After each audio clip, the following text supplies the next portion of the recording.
जरा अब नंबर पूर्वी भारत का आपको दिखा देते हैं। पूर्वी भारत जिसको लेकर सी वोटर का सर्वे जब सामने आया तो 153 सीटों में एनडीए के खाते में वोट शेयर 42% जाने का अनुमान, इंडिया के खाते में 38% वोट शेयर जाने का अनुमान, अन्य के खाते में 20% वोट शेयर जाने का अनुमान। और इसको अगर सीटों के लिहाज से तब्दील किया जाए तो 153 सीटें हैं ये पूर्वी भारत में।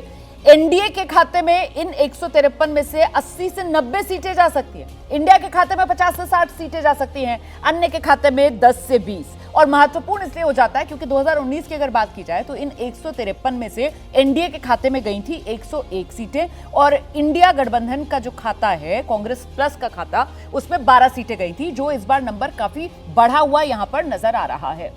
इसी पर जरा चर्चा कर लेते हैं। सभी खास मेहमान हमारे साथ बने हुए हैं। कुल मिलाकर ये जो तस्वीर उभर रही है, इसको लेकर आपका आकलन, दिबांग जी। देखिए, मुझे लगता है कि पूर्वोत्तर के राज्यों में यहाँ जो महत्वपूर्ण राज्य जुड़े हुए हैं वो बिहार और पश्चिम बंगाल हैं, और ये दो राज्य हैं, ये बहुत महत्वपूर्ण हैं बीजेपी के लिए, और इसका मैं उल्लेख पहले भी कर चुका हूँ। बिहार में क्या जो अक्सर हमने देखा है कि अगर तीन बड़ी जो पार्टियां हैं उनमें से दो एक साथ हो जाती हैं तो तीसरे को बहुत मुश्किल होती है। क्या वो मुश्किल को पाट पाएगी बीजेपी? यानी अगर आरजेडी, जेडीयू और बीजेपी को देखें, कोई भी दो मिल जाती हैं तो तीसरे को मुश्किल होती है। इस बार दो मिली हुई हैं, कांग्रेस तो नगण्य जैसी है, वो भी उसी तरफ है, लेफ्ट भी उसी तरफ है।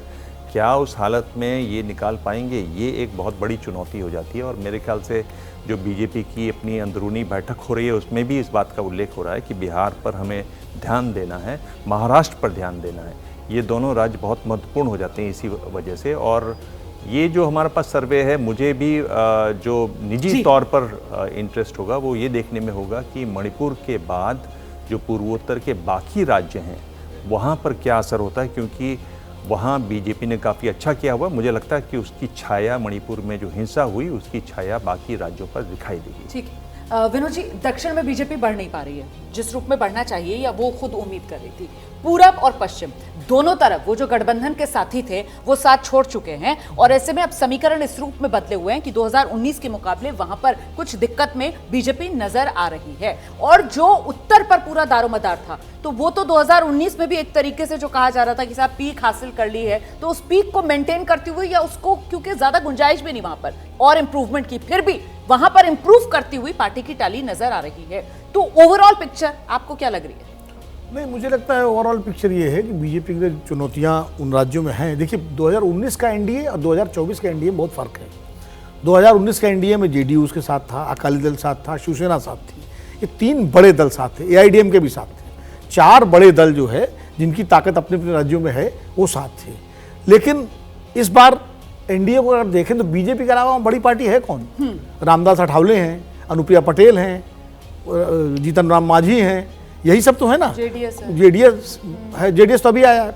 तो कोई बड़ा सहयोगी उनके पास नहीं है जो ऐड ऑन कर सके उनको वोट। अब जैसे बिहार की बात करें तो बिहार में बीजेपी जो नीतीश लालू एक साथ हैं, और उसमें कांग्रेस और लेफ्ट, भले उनका वोट कम हो, लेफ्ट तो ऐसा है कि हर कॉन्स्टिट्यूंसी में उसका 5000 से लेकर 10,000 15,000 वोट है जो ऐड ऑन होता है बिहार में कम से कम, कहीं और ज़्यादा है। तो वो उसको एडवांटेज है महागठबंधन को। और कांग्रेस का भी 6% वोट है, वो भी एडवांटेज है चूंकि जुड़ता है जाकर के। बीजेपी के साथ क्या है कि वहाँ जीतन राम मांझी, उपेंद्र कुशवाहा और साहनी, ये तीन हैं उनके साथ। अब ये 2019 में भी थे उनके साथ, ये 2015 में भी साथ थे। इनका कोई बहुत ज़्यादा पैन बिहार असर नहीं है जी। इनका अपने में छोटा मोटा कर सकते पॉकेट्स है। तो जो लड़ाई लड़नी है बिहार में, बीजेपी को अकेले लड़नी है अपने दम पर। महाराष्ट्र में भी यही स्थिति है। महाराष्ट्र में शिवसेना, जब यूनाइटेड शिवसेना थी तो बड़ी फोर्स थी, तो वो एक साथ थे। अब वहाँ शिंदे साहब के भरोसे लड़ना, शिंदे साहब का असर थाने से आगे है नहीं। ठीक है, मुंबई में भी आज भी असर वहाँ, भले उनके पास विधायक और वो आ गए हों चुनाव आयोग के फैसले के बाद, लेकिन मासेस में वो भी टेस्ट होना है। क्योंकि जिस तरह अजीत पवार और शरद पवार का भी टेस्ट होना है, क्योंकि पैन वो जो महाराष्ट्र है वो स्थिति उसमें अजीत पवार के हद तक कर पाएंगे। बीजेपी को ही गाड़ी खींचनी है वहां पर इन राज्यों में। और बंगाल में अभी वही स्थिति है जो 2019 में थी, और जो अपना आंकड़ा था ना पूरी भारत का, 19 में ममता बनर्जी और कांग्रेस साथ नहीं थे, अलग अलग थे। तो उनकी सीटें भी अगर आप जोड़िए तो 19 में वो ज़्यादा हो जाती, 12 से बढ़ जाएंगी, क्योंकि 23 तो अकेले तृणमूल कांग्रेस की सीटें थी। ठीक है। तो मुझे लगता है इन सब चीज़ों को ध्यान देकर चुनौतियाँ बीजेपी के लिए यहाँ है, और जो पीक वाले राज्य हैं जी, जिनमें पीक, वहाँ भी फिसलने की कुछ गुंजाइश भी है, एकदम सीमेंटेड नहीं है कि मान लीजिए अगर राजस्थान में आप 4 सीट हार गए या मध्य प्रदेश में आप 3 सीटें 4 सीटें हार गए तो कमी होंगी ना। ठीक है। तो बढ़ेंगे पहले तो उन नहीं। राज्यों की बात कर लेते हैं जहां सहयोगी थे, गठबंधन था। वो सहयोगियों और गठबंधन की कमी 2019 के मुकाबले 2024 में बीजेपी को खलेगी अक्कू जी? बिल्कुल खलेगी, लेकिन बीजेपी का जैसा दावा है, अब दावे में ही बात कर सकते हैं क्योंकि अभी कोई ऐसी स्ट्रेटेजी उनकी बहुत साफ नहीं आई है। बिहार को लेकर के खास तौर से उनका मानना है कि जो उनके वोट बैंक, वो वोट बैंक पे ज़्यादा बात कर रहे हैं, ना कि पार्टियों पर बात कर रहे हैं। जैसे इकोनॉमिकली बैकवर्ड क्लास है, दलितों को लेकर के उनके पास काफ़ी संभावना उन्होंने अपने लिए निकाल रखी है।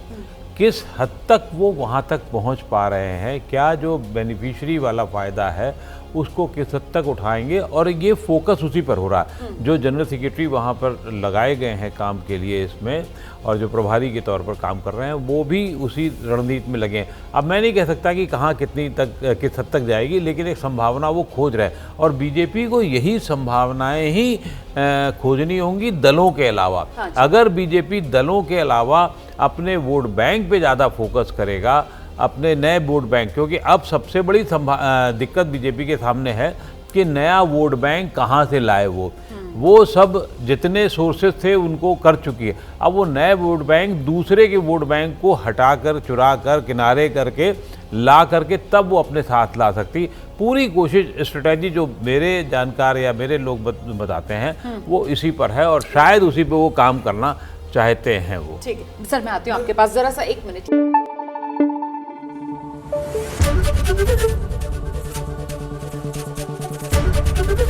एबीपी न्यूज आपको रखे आगे।